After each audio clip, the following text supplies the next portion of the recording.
अस्सलामुअलैकुम। Programme night addition में हम आपको खुशामदीद कहते हैं। नाजरीन, इलेक्शन कमीशन ने पीटीआई इंट्रा पार्टी इलेक्शन का जो महफूज फैसला था वो आज जारी कर दिया है।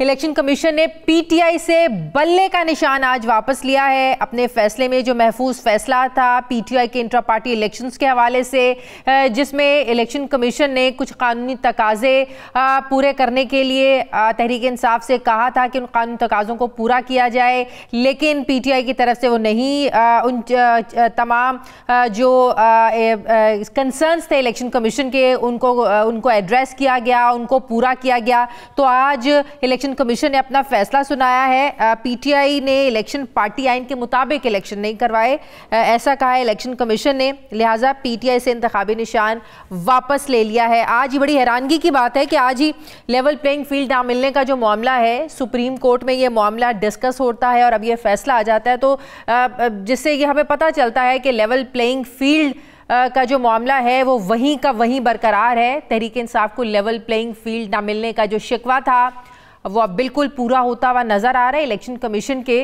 इस फैसले के बाद। अब क्या होगा? इंट्रा पार्टी इलेक्शन को कलअदम करार दे दिया गया है। क्या उम्मीदवार जो कागजात नामजदगी जमा करवा रहे थे, जमा क्या करवा रहे थे, किसी को जमा करवाने ही नहीं दिए जा रहे थे, बाहर से तो लोगों को उठाया जा रहा था। तो क्या अब हर जो उम्मीदवार है क्या वो आज़ाद हैसियत से इलेक्शन लड़ेगा? मामला कोर्ट में जाएगा, हाई कोर्ट में जाएगा, सुप्रीम कोर्ट में जाएगा? क्या इसका फ्यूचर है? जो तहरीक इंसाफ की जमात है, अब बल्ले का निशान अब उनसे लेके किसको दिया जाएगा? आईपीपी ने तो पहले ही दरख्वास्त की हुई थी, तो अब इस मामले को हमने डिस्कस करना है। दूसरा, आज तहरीक इंसाफ के लिए एक अच्छी खबर भी आई और कल के हवाले से एक बुरी खबर भी थी। अच्छी खबर आज की जो ये है कि सुप्रीम कोर्ट ने इमरान खान और शाह महमूद कुरैशी की साइफर केस में ज़मानतें मंजूर कर ली हैं।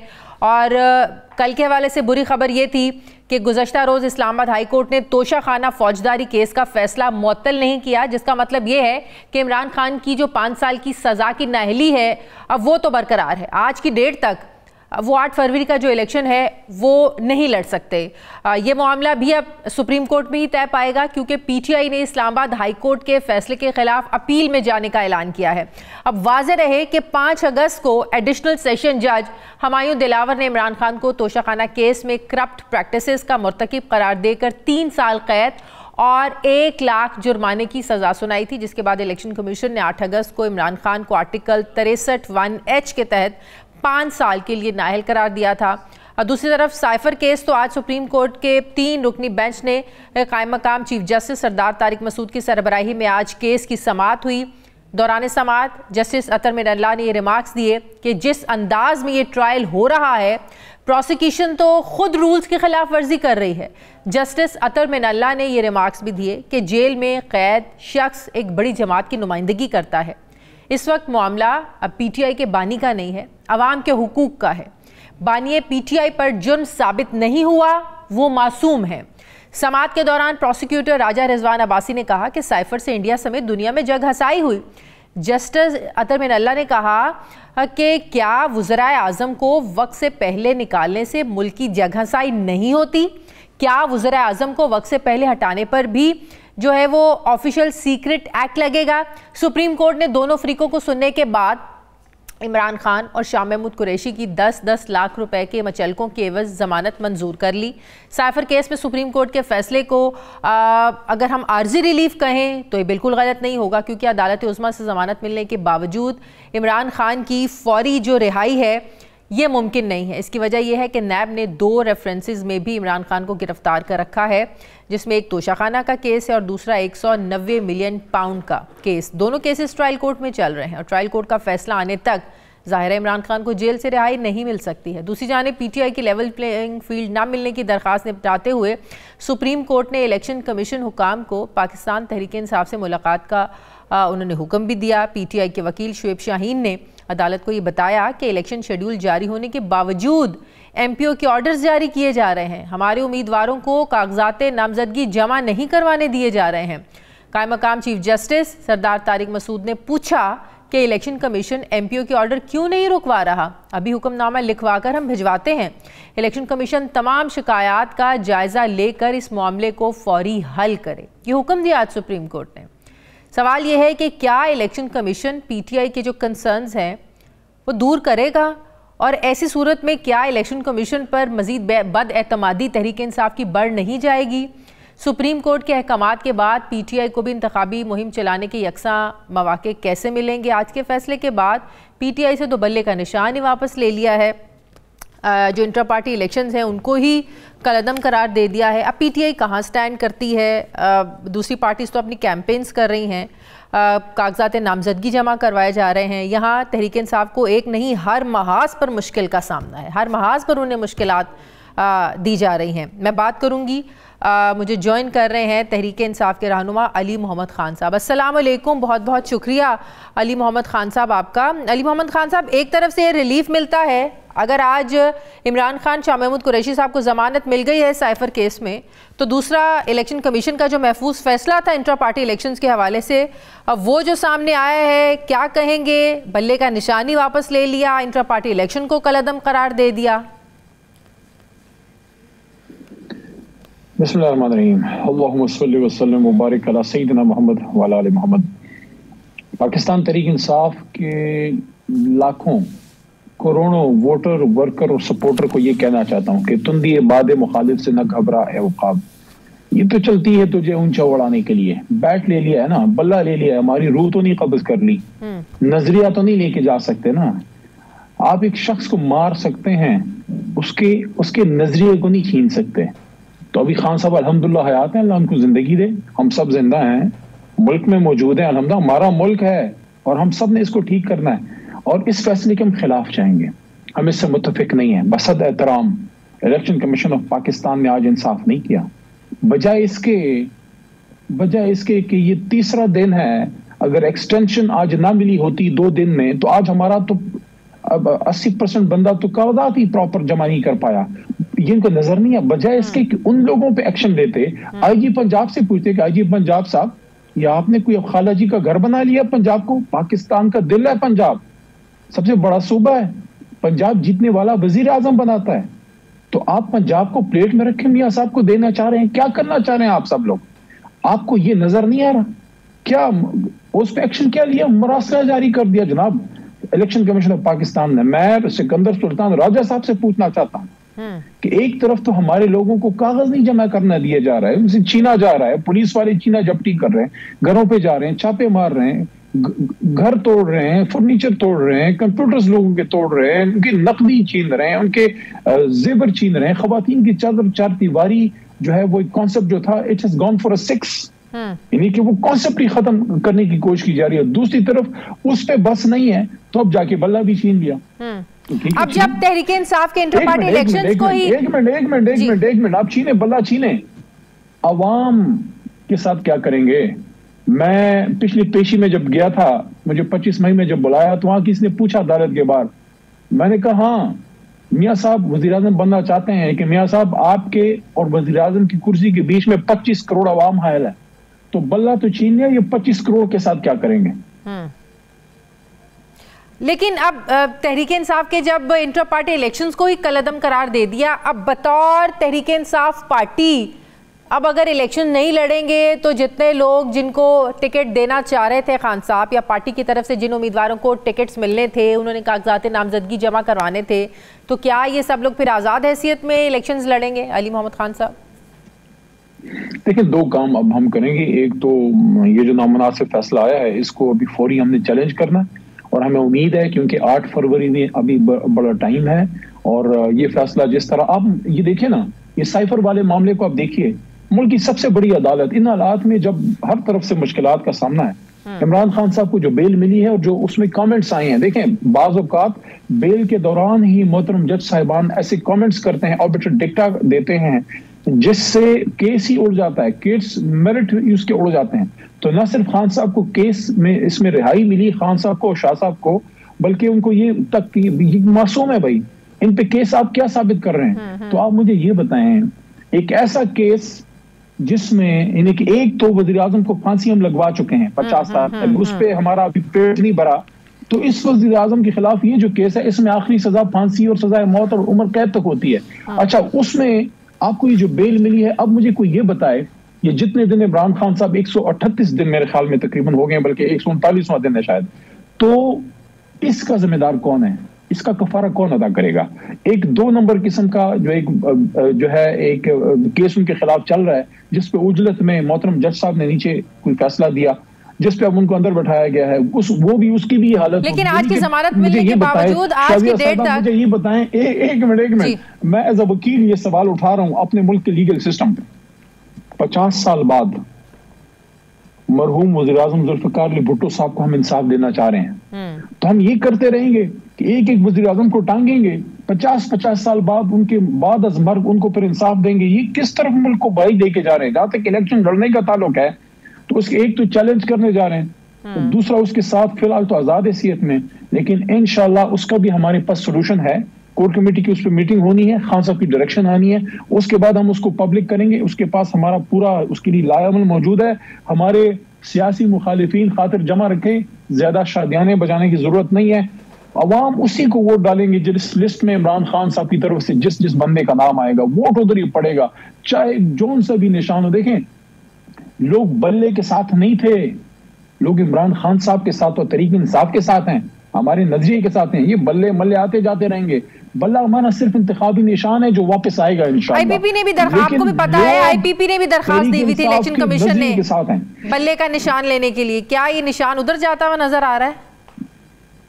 देखें, वो तो अमेरिका से आईफल टावर भी लेके आ जाएं तो वोट तो मिलना कोई नहीं उधर।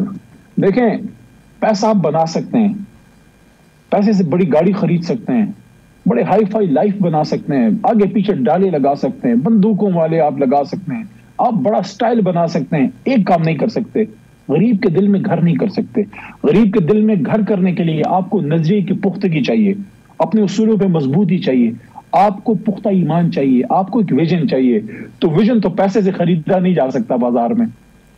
बिल्कुल सही। लेकिन अभी खान साहब के तो इलेक्शन लड़ने की कोई उम्मीद, कोई कुछ रास्ता नजर नहीं आ रहा है। आप देखें, तोशाखाना केस में उनकी सजा मुअत्तल नहीं हुई है, फिर 190 मिलियन पाउंड का जो केस है, ये दो रेफरेंसेस तो ऑलरेडी उन पर बने हुए हैं। आज की जमानत के बावजूद भी कोई रास्ता फिलहाल खान साहब का इलेक्शन लड़ने का नजर नहीं आ रहा।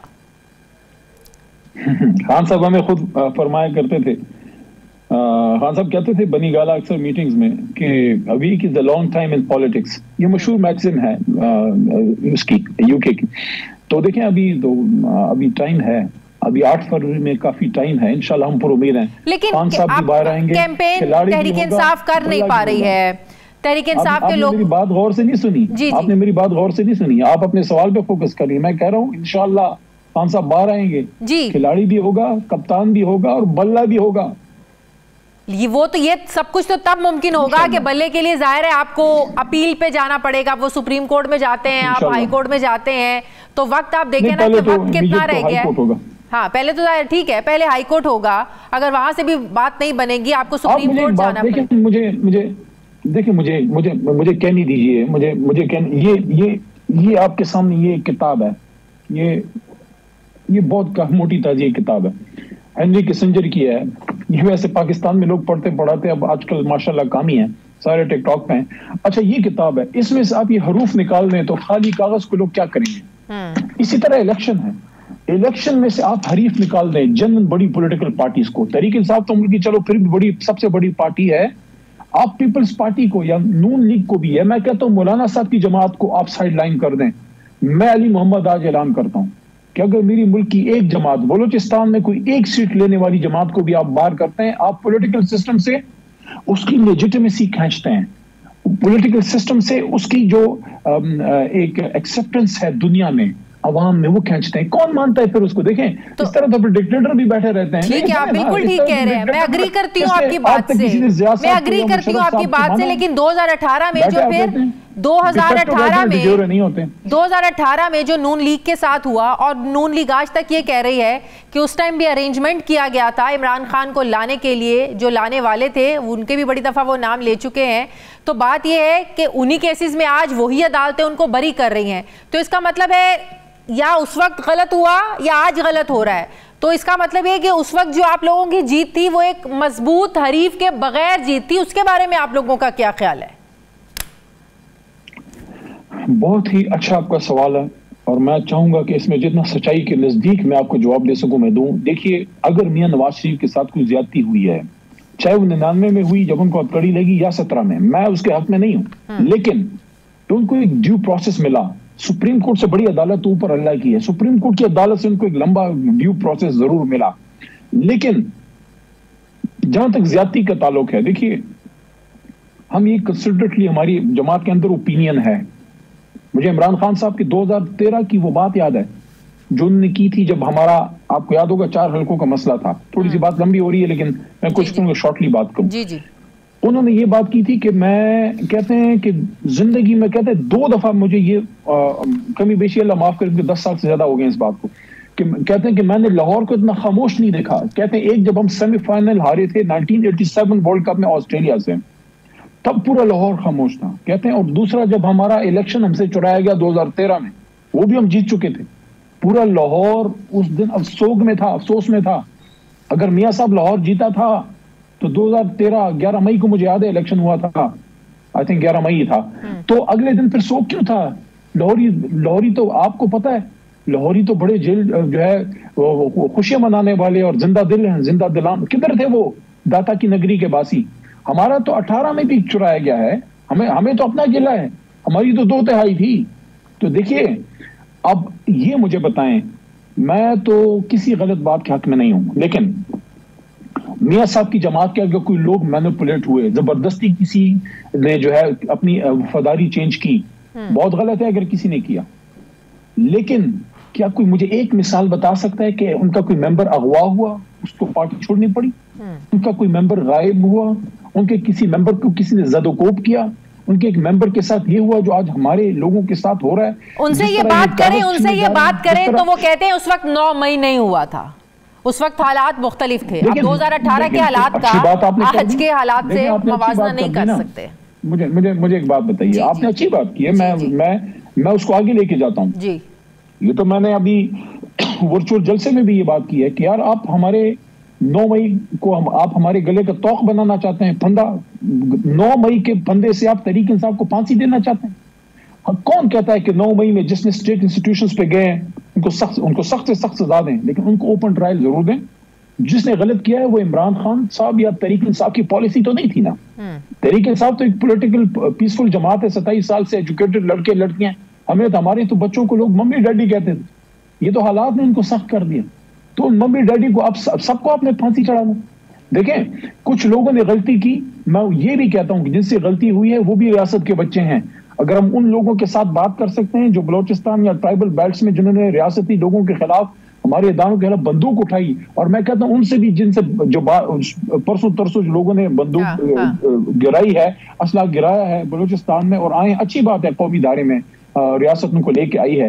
ये हमारे बच्चे वो तो नहीं है, हमारे तो पॉलिटिकल वर्कर हैं। उस दिन जिससे गलती हुई है उनको सजा मिलनी चाहिए, लेकिन अगर रियासत जो है वो मुफाहमत की या माफी की बात करे कि उनको आगे लेके जाते हैं, कौमी धारे में लेके आते हैं, वो अच्छा अमल होगा। लेकिन ये हैं बड़े कम लोग, 2.25 करोड़ हमने वोट लिया। मोहम्मद खान साहब, अगर 2.25 करोड़ हमने वोट लिया, लाखों हमारा वर्कर है, करोड़ों हमारा सपोर्टर है। सारे तो 9 मई में नहीं थे ना। सही तो आज जो आपने सारे दिन हमारे लोगों के साथ किया है, जो पंजाब में हुआ है बिलखुसूस, जिस तरीके से लोगों को गिरफ्तार, देखें ख्वाजा आसिफ साहब गए हैं, उनके डॉक्यूमेंट्स एक्सेप्ट हुए हैं, उस्मान डार साहब की अम्मी जान गई हैं, तो वो आरो साहब भी बताया गया कि आरो साहब भी गायब।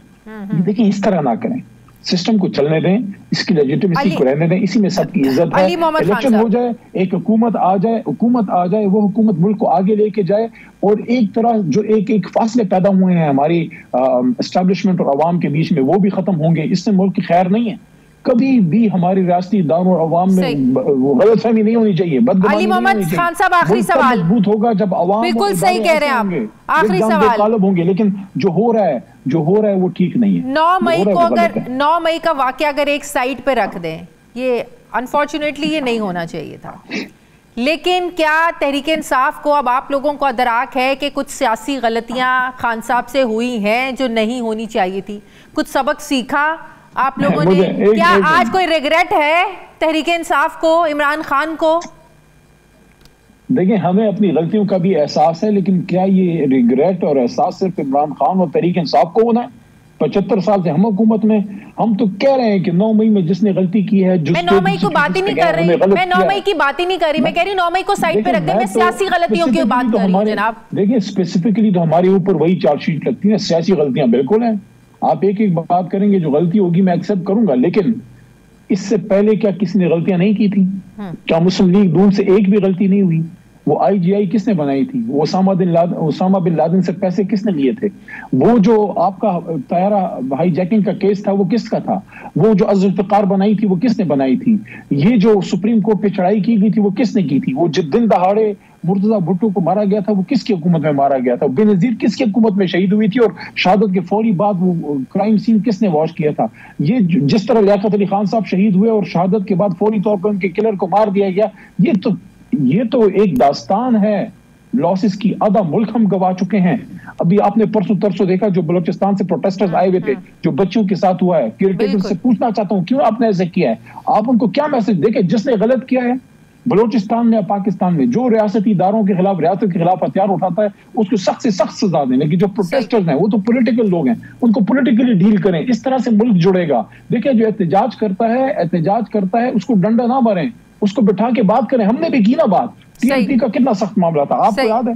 TRP का मामला मुझे खान साहब ने भेजा, वो मामला खैरियत से हल नहीं हुआ। ये जो हुकूमती लोग आते थे, सरकारी मुलाजमीन एहतजाज पे, हम उनको बैठ के, मैं उनसे और खट्टक साहब के साथ बैठ के और शेख रशीद के साथ बैठ के मैं बात हम नहीं करते थे। जो नर्सेज आते थे, जो पैरामेडिक्स आते थे, जो स्टूडेंट्स आते थे, यही फाटा के लोग आते थे हमारे पास।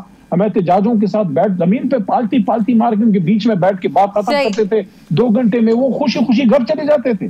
ठीक है, बहुत बहुत शुक्रिया। चलते हैं। ठीक है, बहुत बहुत शुक्रिया तहरीक इंसाफ। अली मोहम्मद खान साहब मेरे साथ थे। मुझे ब्रेक लेनी है नाज़रीन, वापस आते हैं वक्फे के बाद।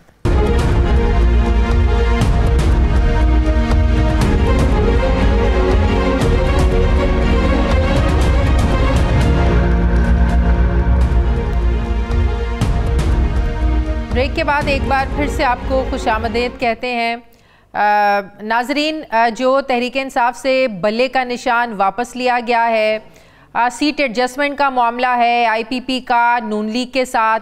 अब IPP के रहनुमा फ़याज़ुल हसन चौहान साहब ये कहते हैं कि तहरीक इंसाफ पर तो पाबंदी लगनी चाहिए। अच्छी बात है, उनसे बल्ले का निशान वापस ले लिया है। नून लीग ने हमेशा लेवल प्लेइंग फील्ड की नून लीग बात कर रही है, अपने लिए भी करती है, दूसरी जमातों के लिए भी कर रही है। नून लीग के मामलात IPP के साथ किन मामलात पर रुके हुए हैं सीट एडजस्टमेंट के हवाले से, और जो तहरीक इंसाफ से बल्ले का निशान वापस लिए जाने का मामला है, और IPP जो बात कर रही है तहरीक इंसाफ पर पाबंदी लगाने की, क्या नून लीग भी इससे मुत्तफिक है? मैं बात करूंगी। आसिफ किरमानी साहब मुझे ज्वाइन कर रहे हैं, नून लीग के रहनुमा। अस्सलाम वालेकुम, बहुत बहुत शुक्रिया आसिफ किरमानी साहब आपका।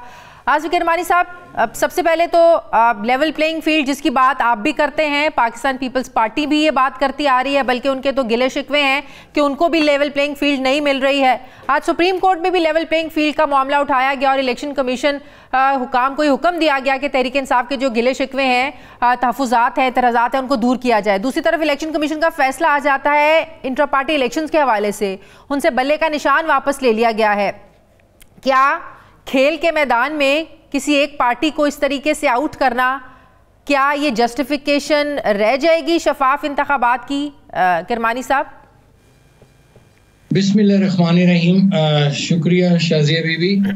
देखिए, ये जहाँ तक तो बल्ले के निशान की बात है, ये तो अब इलेक्शन कमीशन ने अपने कोई कवायद और ज़वाबित के तहत ये फैसला किया है, और अगर ये PTI के दोस्तों को ये पसंद नहीं फैसला तो उसके खिलाफ वो हायर कोर्ट्स में जा सकते हैं। ये मैं तो ये समझता हूँ। लेकिन जहाँ तक आपने बात की IPP के हवाले से, तो मैं ज़ाती तौर पर इस बात का बहुत कन्विंस्ड हूँ कि देखिए, इलेक्शन से पहले कोई भी पार्टियों का आपस में सीट एडजस्टमेंट करना या इत्तेहाद करना, मैं ज़ाती तौर पर समझता हूँ कि ये मुनासिब नहीं होता। उसकी वजूहात हैं, क्योंकि देखिए कि ये तो एक फिर पावर पॉलिटिक्स हो जाती है, और बेहतर ये है कि मैं समझता हूँ कि तमाम जो सियासी जमातें हैं वो अपने आज़ादाना, अपने ज़ोरे बाजू पर इलेक्शन लड़ें।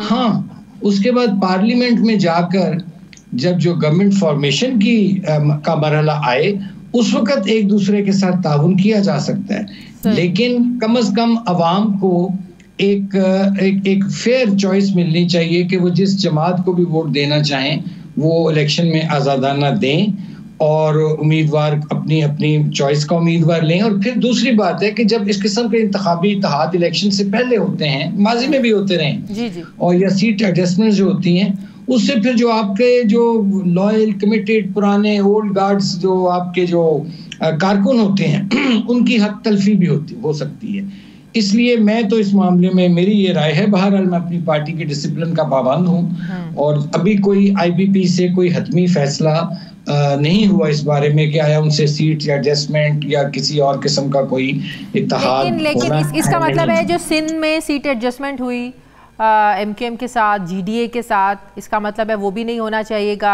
आने वाले वक्त में वहाँ से भी आप लोगों के जो कारकुन हैं खफा होंगे, नाराज़ होंगे।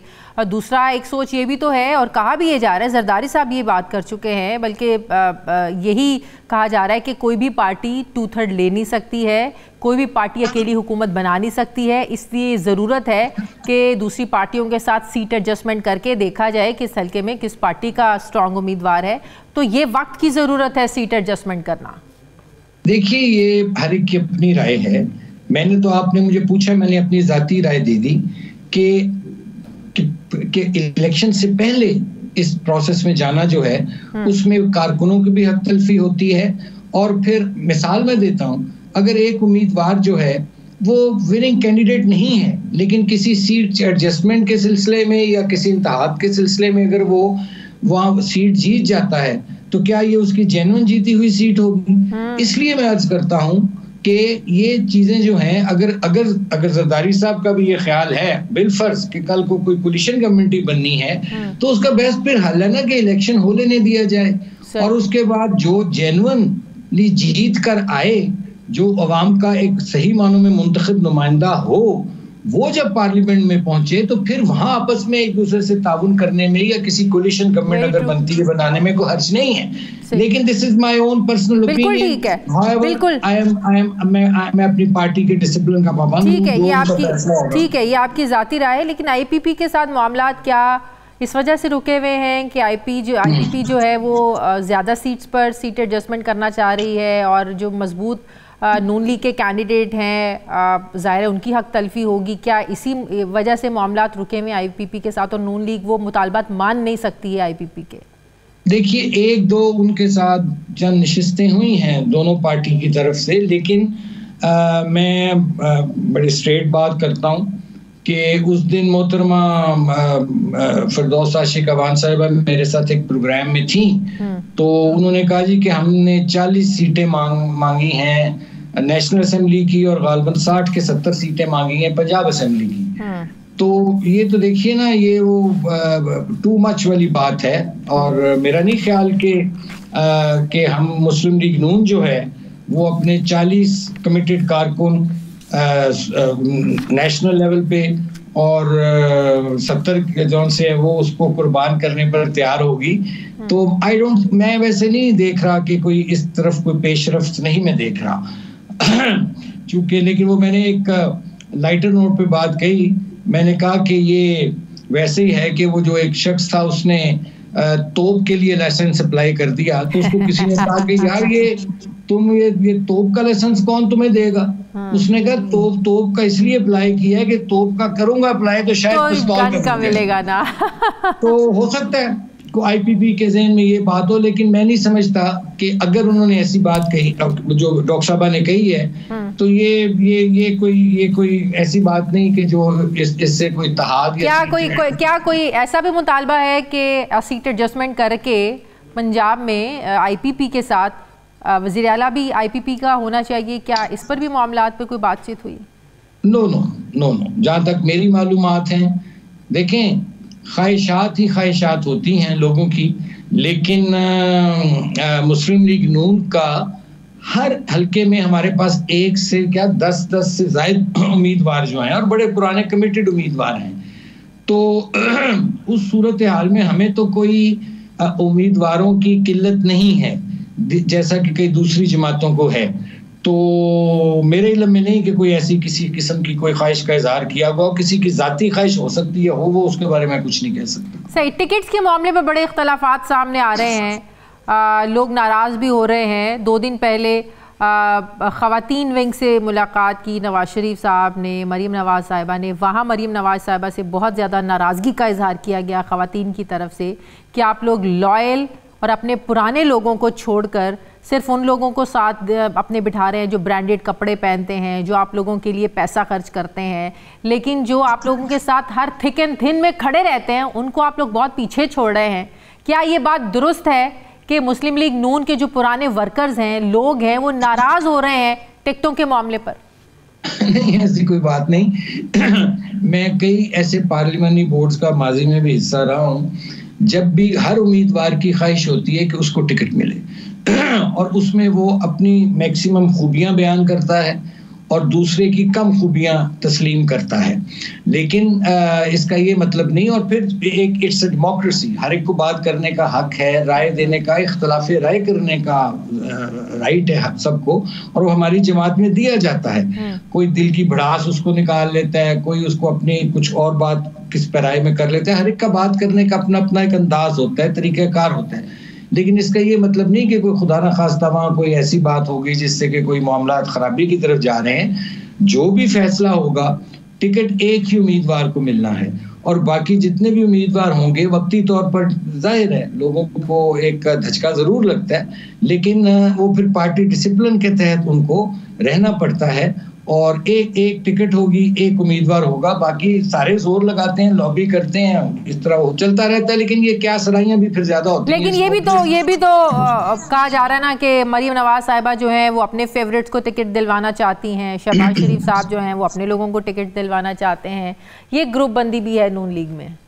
नहीं, ऐसा नहीं है, क्योंकि मैंने देखे साल असिस्ट किया है नवाज शरीफ साहब को। मैंने उनके साथ 2008 का इलेक्शन, 2013 का इलेक्शन, 2018 का इलेक्शन और फिर आज़ाद कश्मीर का इलेक्शन, गिलगित का, बड़े मैंने इलेक्शन उनके साथ असिस्ट किया उनको।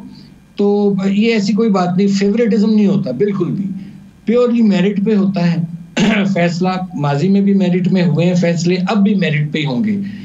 देखा सिर्फ ये जाता है कि क्या वो उम्मीदवार जिसको टिकट हम अवॉर्ड करने जा रहे हैं, क्या वो विनिंग कैंडिडेट हैं? क्योंकि कोई भी पार्टी जो है वो किसी हारने वाले या जिसका सर्वे के मुताबिक किसकी इतनी पॉपुलैरिटी ना हो, तो उसको तो टिकट देने का फायदा नहीं ना, कि जब उसके मुकाबले में एक आपको अच्छा तगड़ा उम्मीदवार दस्तयाब हो। सो मैं समझता हूँ कि ये उम्मीदवार की अपनी भी जो उसकी सलाहियत है, उसका जो क्रीडेंशियल्स हैं, वो भी बहुत मैटर करते हैं और मेरिट के ऊपर हमेशा नवाज शरीफ साहब। लेकिन कुछ सीनियर जो लीडरशिप है, सीनियर क़यादत है, जिस तरह शाहिद खाकान अब्बासी में तो जुर्रत होती थी ना, वो मरीम नवाज साहिबा के अंडर नीचे रह के, जिनका तजर्बा भी ज़्यादा हो, जो वज़ीर आज़म भी रह चुके हैं, वो मरीम नवाज साहिबा के नीचे रहकर काम करने को बिल्कुल वो तरजीह नहीं देते थे। वो पसंद नहीं करते थे कि हमारी पार्टी के लिए कुर्बानियाँ, मेहनत, काम ज़्यादा हैं। अभी भी पार्टी में कुछ लोग ऐसे हैं जो मरीम नवाज साहिबा के फ़ैसलों से मुत्तफ़िक नहीं होते हैं और मरीम नवाज साहिबा की लीडरशिप में काम करना नहीं चाहते हैं। क्या ये बात दुरुस्त है? नहीं, मैं इसको इस तरह नहीं देखता। देखिए, ये मैंने पहले भी कई दफ़ा प्रोग्रामों में अर्ज़ किया है कि पार्टी में मुस्लिम लीग नून का लीडर एक ही है। वो कल भी नवाज शरीफ था, वो आज भी नवाज शरीफ है, वो आइंदा भी नवाज शरीफ रहेगा, अल्लाह ताला उन्हें जिंदगी दे। बाकी शहबाज शरीफ साहब हों, सदर हैं वो, मरियम नवाज हों, चीफ ऑर्गेनाइजर हैं वो, या कोई भी और हो, ये सब नवाज शरीफ के कारकुन हैं। और शाहिद साहब खुद मैंने उन्हें देखा है प्रोग्रामों में कहा है कि जी वो नवाज शरीफ को अपना लीडर मानते हैं। तो तमाम लोग नवाज शरीफ को ही अपना लीडर मानते हैं, चाहे वो लीडर मानते नवाज शरीफ को है, लेकिन जो हुक्म साजी मरियम नवाज साहिबा की चलती है उससे कोई मुत्तफिक नहीं होता, उनके अंडर रहकर कोई काम नहीं करना चाहता, उनके पीछे कोई खड़ा नहीं होना चाहता। नहीं, ऐसी कोई बात नहीं। मरियम नवाज ने भी, आखिर उसकी भी सेक्रीफाइस है, अगर हम इंसाफ से काम लें।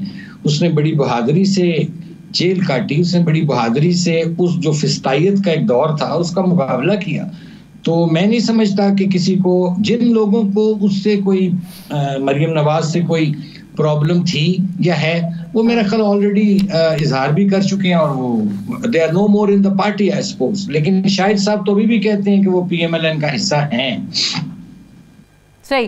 क्या इंतखाबात के बाद क्या पाकिस्तान पीपल्स पार्टी से भी इत्तेहाद हो सकता है? क्योंकि इलेक्शंस के दिनों में तो एक दूसरे पर तनकीद भी हो रही है, लेकिन पीपल्स पार्टी ज़्यादा तनकीद कर रही है, बिलावल भुट्टो ज़्यादा तनकीद कर रहे हैं, पिछले इवन के उस 16 महीनों की हुकूमत पर तनकीद कर रहे हैं जिसका वो खुद हिस्सा रहे हैं, उनकी पार्टी खुद हिस्सा रही है उस हुकूमत का, वजारतें रही हैं उनकी। तो क्या इसके बावजूद भी इलेक्शंस के बाद पाकिस्तान पीपल्स पार्टी से इत्तेहाद करना चाहेगी? इत्तेहाद हो सकता है नून लीग का?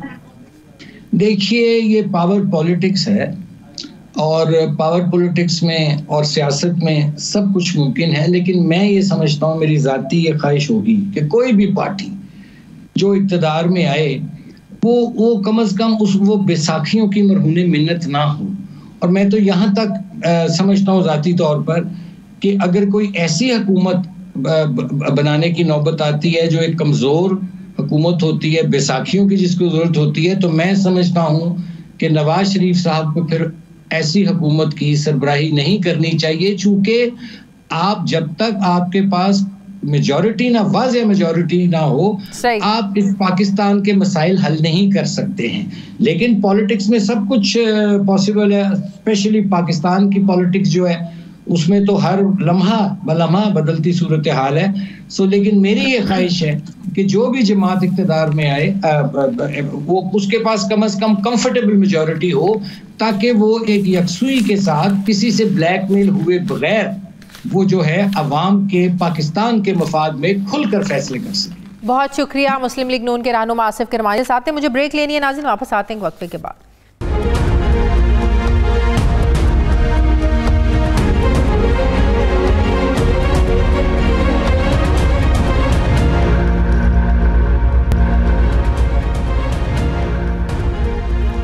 ब्रेक के बाद एक बार फिर से आपको खुशामदीद कहते हैं नाजरीन। पाकिस्तानी सियासत में सबसे अहम सियासी महाज पंजाब को माना जाता है। जो पंजाब फतह करेगा वही वज़ीर आज़म की कुर्सी पर बैठेगा। एक तरफ मकबूलियत के बावजूद PTI खुलकर खेल नहीं पा रही है, मौका नहीं मिल रहा है, मौका दिया नहीं जा रहा है, और इसी मौके को इस्तेहकाम पाकिस्तान पार्टी भरपूर तरीके से कैश करवाना चाहती है। IPP पंजाब में मुस्लिम लीग नून का मुकाबला करने की बजाय उनके साथ मैच फिक्स यानी सीट एडजस्टमेंट करना चाहती है और बड़े पैमाने पर करना चाहती है, लेकिन मामला खटाई में पड़ता हुआ लग रहा है। ज़राए के मुताबिक नून लीग और IPP के दरमियान इंतखाबी इत्तेहाद कहें या सीट एडजस्टमेंट, ये अभी तक फाइनल ना होने की वजह ये है, मामला तय ना पाने की अब तक वजह ये है कि IPP ने नून लीग से 26 कौमी असम्बली और 50 सूबाई असम्बली की सीटों का ये मुतालबा रखा है, जबकि मुस्लिम लीग नून बड़ी सीटों पर सीट एडजस्टमेंट करने पर तैयार नहीं है। नून लीग के पार्लिमानी बोर्ड के इजलास में IPP के साथ इत्तेहाद पर सवालात भी उठाए गए। लीगी रहनुमा राना एहसान अफजल ने वजह तो नहीं बताई, लेकिन उन्होंने ये ज़रूर बताया कि काफ लीग के साथ तो हमारा इत्तेहाद हो गया, लेकिन IPP के साथ मामला तय होना बाकी हैं। IPP और नून लीग के इत्तेहाद के बारे में ये कहा जा रहा है कि अगर दोनों जमातों का इत्तेहाद नहीं होता तो लाहौर के हल्का NA 119 में मरियम नवाज़ और अलीम खान ये मद्दे मुकाबिल होंगे। ज़राए के मुताबिक NA 119 के बदले नून लीग अलीम खान से NA 117 में इत्तेहाद कर सकती है। इसी तरह NA 127 में ओन चौधरी और लोधरा में जहांगीर तरीन के लिए सीट एडजस्टमेंट पर भी नून लीग राज़ी हो सकती है। ये भी सवाल उठ रहा है कि पंजाब या लाहौर में सीट एडजस्टमेंट या इंतखाबी इत्तेहाद मुस्लिम लीग नून की ज़रूरत है या इस्तेहकाम पाकिस्तान पार्टी की ज़रूरत है। क्या पहले ही पार्टी टिकटों की तकसीम का इख्तलाफात का जो शिकार है मुस्लिम लीग नून, उनके लिए ये मुमकिन है कि वो IPP के साथ इतने बड़े पैमाने पर सीट एडजस्टमेंट करके अपने लोगों को नाराज़ करें? ये भी सवाल है कि अगर नून लीग नहीं मानती तो IPP सियासी मैदान में नून लीग को क्या टफ टाइम देने की पोजीशन में है, क्या दे सकती है? एक तासुर ये भी है कि IPP ने नून लीग के साथ हाथ मिलाने की ख्वाहिश का इजहार करके PTI के वोटर्स को अपने से मज़ीद दूर भी कर लिया है। सूरत हाल ये है कि अवाम दोस्त मंशूर के बावजूद अवामी हलकों में IPP की वो सपोर्ट क्यों नहीं है जिसकी तवक्को की जा रही थी। चेहरे तो वो है जो इमरान खान के साथ खड़े थे, चेहरे तो वो हैं जो तहरीक इंसाफ के लिए साथ खड़े थे। क्या यही वजह है कि IPP ने ये सोचा है कि अगले सेटअप में हिस्सा तभी मिलेगा जब नून लीग जो है वो उनके साथ सीट एडजस्टमेंट करेगी, और ये ज़्यादा ज़रूरत इस्तेहकाम पाकिस्तान पार्टी की है? क्या ये बात दुरुस्त है? मैं बात करूँगी।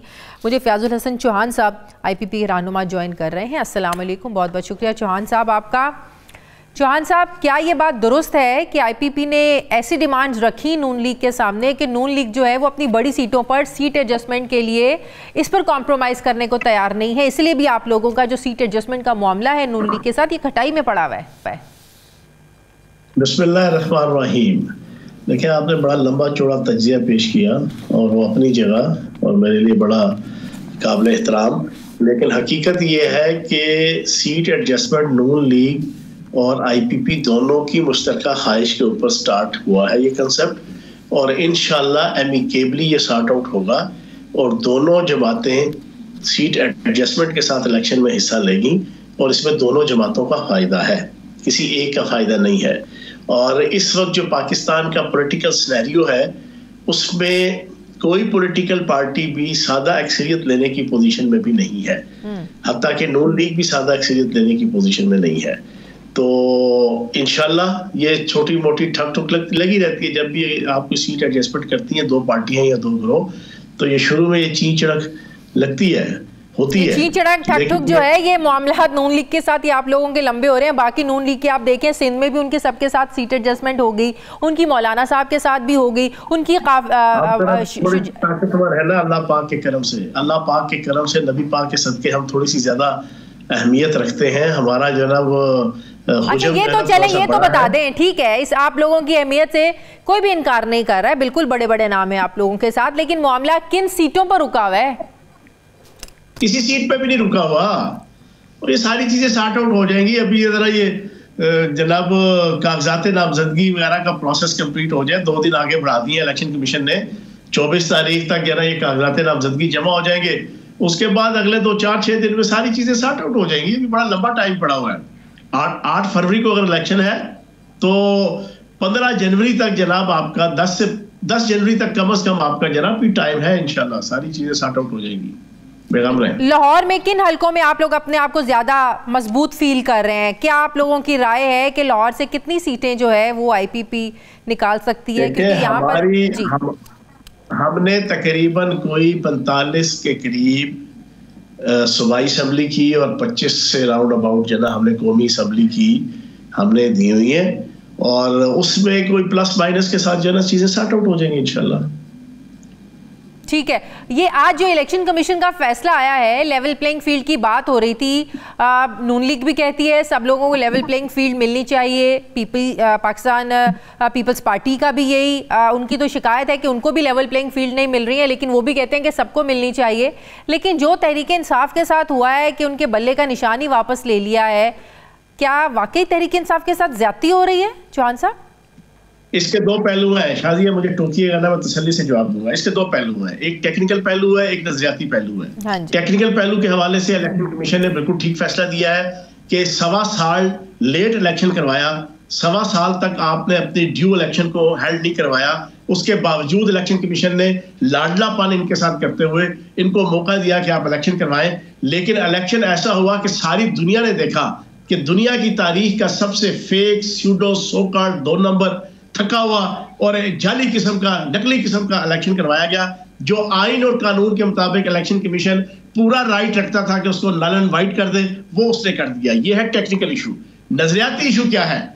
जिस बल्ले को इस्तेमाल करके पाक फौज के अफसर की वर्दी को सरेआम 9 मई को लटकाया गया, पाक फौज के जवान की वर्दी को सरेआम लटकाया गया, जिस बल्ले के जरिए से MM आलम के त्यारे को तोड़ा गया, जिस बल्ले के जरिए से शुहदा की जनाब आप पोर्ट्रेट्स को तोड़ा गया, जिस बल्ले के जरिए से हर फौजी और सिविलियन आपकी जनाब इंस्टॉलेशन के ऊपर हमले किए गए, मैं ये समझता हूं बीइंग अ पाकिस्तानी, मैंने सबसे पहले ये बात कही थी कि मैं कहता हूं कि बीइंग अ पाकिस्तानी मेरा मुतालबा है कि वो बल्ला सिंबल ऑफ हेटेड है, उसको जनाब इंतखाबी निशान की फहरिस्त में नहीं होना चाहिए। लेकिन जो आप बात कर रहे हैं, इलेक्शन कमीशन ने 9 मई की चीजों को सामने मद्देनजर रखते हुए फैसला थोड़ी दिया है कि आपने नहीं, आप मेरी बात सुने ना, आप मेरी बात सुने। एक नजरियाती पहलू है जो बीइंग अ पॉलिटिकल वर्कर और बीइंग अ पाकिस्तानी मैंने आपके सामने रखा है। ठीक है, जो जिस टेक्निकल पहलू की आप बात कर रहे थे, चलें पहले जरा उस पर बात कर लेते हैं। आपने कहा कि आइन और कानून के मुताबिक बिल्कुल इलेक्शन कमीशन का ये राइट था कि फेक किस्म के इलेक्शन जो थे वो बिल्कुल नल एंड वॉइड करार देता। तो जो बाकी पार्टीज इलेक्शन करवाती हैं, आपको ये भी पता होगा पिछले 1.5 साल से किस तरह इलेक्शन कमीशन नून लीग से इलेक्शन करवाने का कह रहा था। इलेक्शन कमीशन ने कह के उनसे इलेक्शन करवाए। उनके इलेक्शन कैसे होते हैं, हर उनका जो ओहदा होता है बिला मुकाबला वो भी मुंतखब होते हैं। पीपल्स पार्टी के भी ऐसे होते हैं। 100 तहरीक इंसाफ के भी इसी तरह हुए। नंबर 1। नंबर 2, जो आप दूसरा इशू बता रहे हैं, नंबर 1 के जवाब सुन ले पहले जी, नंबर 1 के जवाब सुन ले। शादिया साहिबा, आपकी ताकलियत है, आपने इतना बड़ा जनाब आपने इल्जाम इलेक्शन कमीशन के ऊपर ये लगा दिया। जनाब मैंने इल्जाम नहीं लगाया, मैंने रियलिटी बताई है। इल्जाम ही है ना, तो ये इल्जाम ही है ना कि उनका नहीं किया तो इनका क्यों कर दिया। सुने ना, जवाब सुन लेना। क्या उनमें से किसी की पार्टी का कोई मेंबर गया इलेक्शन कमीशन? तो भाई क्या बातें कर रही हैं, बात करें लॉजिक की। कौन पार्टी का मेंबर गया? आप अकबर एस बाबर की बात कर रहे हैं। अच्छा सुन लेना, अकबर एस बाबर की बात कर रहे हैं तो तहरीक इंसाफ उनको अपना मेंबर मानती कब है? और तहरीक इंसाफ कौन होती है? जब सुप्रीम कोर्ट ने फैसला दिया है जनाब कि वो मेंबर है। हर पॉलिटिकल पार्टी अपनी 2 नंबरी और चक्करबाजी छुपाने के लिए जनाब किसी का भी फैसला दे दे। ये मुंह उठा के 5 तारीख को मुझे 5 नवंबर को फारिग कर दे 2015 में कि ये मेंबर नहीं है। पूरी दुनिया हैरान रहेगी उस वक्त। क्या बात कर रही है शाजिया बीबी? मैं पिछले 44 साल से सियासी कारकुन और लीडर हूं। मैंने हर सियासत के उतार चढ़ाव देखे हैं। पाकिस्तान की आला अदलिया ने फैसला दिया हुआ है अकबर एस बाबर के हक में कि वो अभी भी स्टिल जो है वो मेंबर है सुप्रीम कोर्ट का। मैं और आप कौन होते हैं ये फैसला करने वाले? भाई वो ना आप होते ना मैं होती, लेकिन तहरीक इंसाफ एक पार्टी है, एक मकबूल पार्टी है, वो नहीं मानती है अकबर एस बाबर को। सुप्रीम कोर्ट की पाबंद है वाला, ठीक है, वो बांग्लादेश की पार्टी नहीं है। चलें ठीक है, तो इलेक्शन कमीशन के भी कंसर्न थे कि अकबर एस बाबर को जो तहफुजात थे वक्त पर आते। पाकिस्तान की सुप्रीम कोर्ट और पाकिस्तान की हाई कोर्ट और पाकिस्तान की इलेक्शन कमीशन की, तो अकबर एस बाबर को इतने एतराजात थे तो इलेक्शन कमीशन कहता है ये वक्त पर क्यों हमारे पास नहीं आए। ये इन्होंने एक वीडियो तो बना ली, मैं गया था तो वापस आ गया। आप नहीं, मैं जिद नहीं कर रही, आप इलेक्शन कमीशन की बात सुने। वो अलग बात है कि आप लोग अपनी मर्जी की बात सुनना चाहते हैं। ये सियासतदानों का मसला है, ये आप लोगों का प्रॉब्लम है। इलेक्शन हेड हुआ, इंपोर्टेड पीपल्स पार्टी का जनाब एतजाज असद के जरिए से चेयरमैन बन गया गौहर अली खान साहब। वो उसी वक्त गया, उसने जाके सारा कटा चटा खोल दिया कि मैंने जनाब ऑनलाइन भी जनाब नॉमिनेशन पेपर लेने की कोशिश की, मैंने जनाब राब्ता करके भी, मैंने दफ्तर से राब्ता करके भी, कहीं से मुझे फैसिलिटेशन। आप बड़े खुश लग रहे हैं कि level playing field at least Tehreek Insaf को नहीं मिलनी चाहिए। यार खुदा का वास्ता जानिए, हर चीज लीगलाइज है।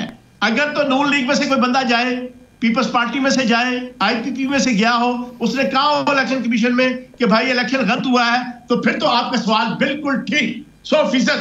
जब नहीं गया तो भाई फिर इधर तो गए हैं ना लोग कि ये 2 नंबर, सारी दुनिया ने वो फेक और 2 नंबर इलेक्शन देखा। बल्ले का निशान छीने जाने पर जितना आप खुश हो रहे हैं, लग रहा है कि आप नहीं चाहते कि तहरीक इंसाफ को लेवल प्लेइंग फील्ड मिले। मैं कहता हूं तहरीक इंसाफ के ऊपर पाबंदी होनी चाहिए। अगर अमेरिका के अंदर रूल ऑफ लॉ है और डोनाल्ड ट्रंप नाअहल हो सकता है, तो जनाब फिर यहाँ पर भी ये सारी चीजें होंगी। उसने सिर्फ एक जगह पे हमला करवाया था इलेक्शन कैंपेन में, इलेक्शन के दिनों में ये बातें बहुत अच्छी लगती हैं। इलेक्शन के दिनों में 200 इंस्टॉलेशन पे हमले हुए हैं। ये वाहिद पाकिस्तान एक ऐसी चिरागाह है बैरूनी ताकतों की कि यहाँ पर हर डाकू और चोर को हीरो के तौर पर पेश किया जाता है। वहां पर डोनाल्ड ट्रंप की अदालत ने, इलेक्शन मैं और आप बैठ के उसको हीरो बनाने के लगे हुए हैं। इलेक्शन के दिनों में ऐसी जज्बाती बातें बहुत अच्छी लगती हैं, जिनके साथ आप सीट एडजस्टमेंट बातें नहीं है, जिनके साथ आप सीट एडजस्टमेंट करने जा रहे हैं ना, कर रही है। मैंने 17 साल इस पार्टी में गुजारे हैं। जिस पार्टी के साथ आप 1.5 साल बात सुन लेना, सारी तहरीक देखी है। अब मेरी बात हजारों खानदान तबाह हुए हैं। मेरी बात सुन ले, जिनके साथ आप सीट एडजस्टमेंट करने जा रहे हैं ना, बेटियां जेलों के अंदर बेड़ा गर्क हो रहा है, उनसे पूछो जाके जिनकी रेडी और छावनियां बंद हुई चौहान साहब, जिनके साथ आप सीट एडजस्टमेंट करने जा रहे हैं, उनका भी यही मुतालबा है कि तहरीक इंसाफ को लेवल प्लेइंग फील्ड मिलनी चाहिए। और आप बात करें कि तहरीक इंसाफ पर पाबंदी लगी, मुल्क की हर सियासी जमात यही बात कर रही है कि तहरीक इंसाफ को लेवल प्लेइंग फील्ड मिलनी चाहिए। उसने पाकिस्तान की इकोनॉमी को इंटेंशनली पर्पसली तबाह बर्बाद किया है। तो फिर आप लोगों को नून लीग के तबाह बर्बाद करने के लिए, तो फिर आप लोगों को नून लीग के साथ सीट एडजस्टमेंट करनी नहीं चाहिए। फिर वो क्यों तहरीक इंसाफ के हक में बात कर रहे हैं? हो रही है, आप जाके नून लीग के ऊपर, क्योंकि नून लीग ये कह रही है ना, नून लीग कह रही है कि उनको लेवल प्लेइंग फील्ड मिलनी चाहिए, हर पार्टी को मिलनी चाहिए। है ना, मैंने अपनी राय दी है, मैंने अपनी पार्टी की राय नहीं दी। आपने मुझसे पूछा कि आप बल्ले के इंतखाबी निशान के ऊपर, ओ भाई बल्ला छोड़ो। मैं तो कहता हूं कि जिस पॉलिटिकल पार्टी ने पाकिस्तान की रियासत से, जैसे अमेरिका की रियासत से डोनाल्ड ट्रंप टकराया था, अगर उन्होंने डोनाल्ड ट्रंप को मक्खन में से बाल की तरह बाल को मक्खन में से निकाल के बाहर फेंका, रियासत से आगे कुछ नहीं, पाकिस्तान से आगे कुछ नहीं। बहुत शुक्रिया। पाकिस्तान हमारी रेड लाइन है। आईपीपी के रहनुमा फयाजुल हसन चौहान साहब मेरे साथ थे। प्रोग्राम का वक्त खत्म हो गया। फीडबैक जरूर दें, अपना ख्याल रखें, मुझे इजाजत दें, अल्लाह हाफ़िज़।